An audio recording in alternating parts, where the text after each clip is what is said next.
Good morning, students. After the introduction of lesson, today we'll step into the lesson. Alright? In this video, we'll talk about the sources of history of Delhi Sultanate, administration and consolidation of the Khilji and Tughlaqs, regional kingdoms and the Mongol invasion. So, we'll start from the sources of history of Delhi Sultanate.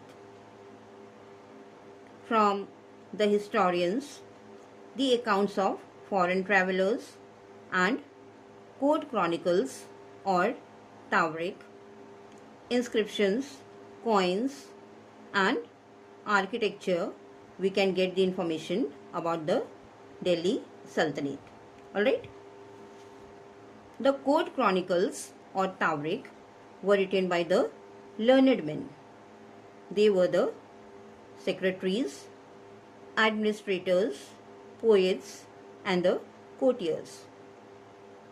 They assist the Sultan on his governance. Their works were to give advice and information. But what happened? The authors lived in cities, especially in Delhi. They had no connection with the village people. Alright. Now, whatever they wrote, all were written in the praise of sultans. The reason was what? To get rewards.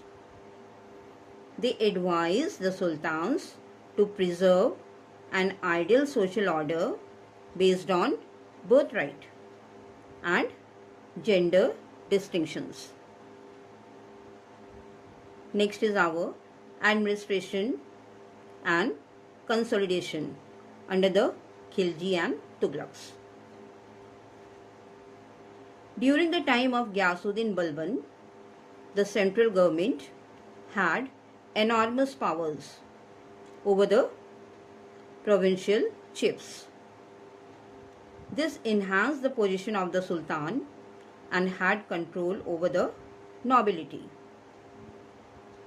He had many reforms in the army and appointed loyal officers, which helped in collection of revenue in a transparent manner. Okay.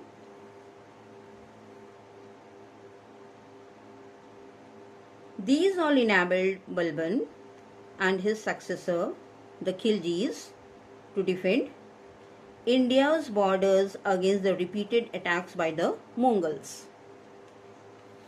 Students, whenever the time arrives of an accession of the new ruler, there was always a conflict among the nobles to favor one over the other heir to throne. So, under the Sultanate rule, the nobles, the royal class people, enjoyed great power and prestige. They shared their special relationship with the Sultan. Observing these all, the authors criticized that low and base born were appointed by the sultans. Here, in this lesson, Muhammad bin Tughlaq, who is also a sultan, is mentioned, who had appointed Aziz Khummar as wine distiller, alright, Firoz Hazam as a barber, Lada and Pira, these two were the gardeners, and Manka Tabak, who was a cook, to high administrative post. Next is our Ikka system. Land was granted to nobles and other important and influential person for the purpose of collection of taxes. So, the Khilji and the Tughlaq sultans, they also granted land to military commanders as governors to some territories.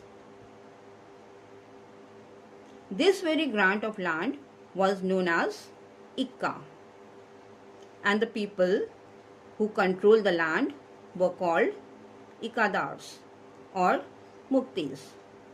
So, whatever tax these Ikadars or Muktis were collecting, it was their own salary. And from this salary only they had to pay to their soldiers.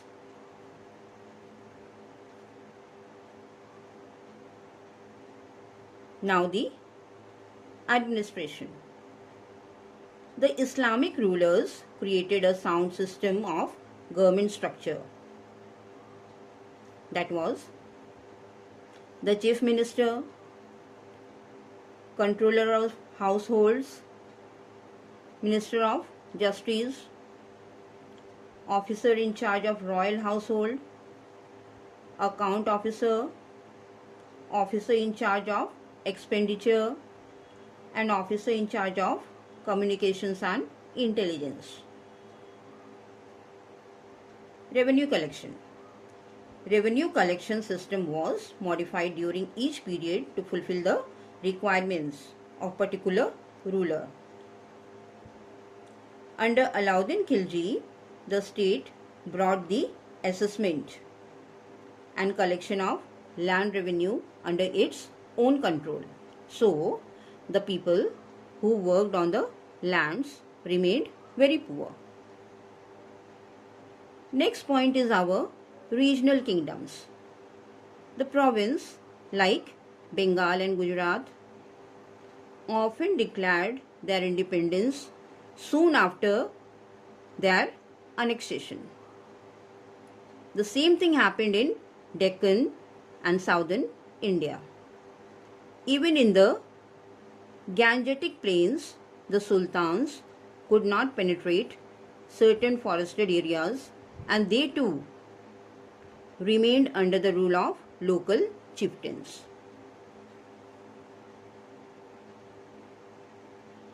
Our last point is the Mongol invasion. The Mongols invaded India several times with the Mongol leader Genghis Khan. The Mongols engaged in plundering the Sultanate, and ultimately the Khilji power was declined.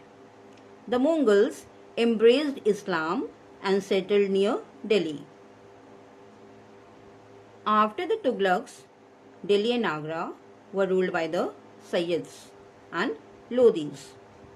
New ruling groups like the Afghans and the Rajputs also emerged. Sher Shah Suri defeated the Mughal Emperor Humayun and captured Delhi and laid the foundation of the Suri dynasty. His administrative resources were followed by the Mughal Emperor Akbar for the consolidation of the Mughal Empire. Thank you.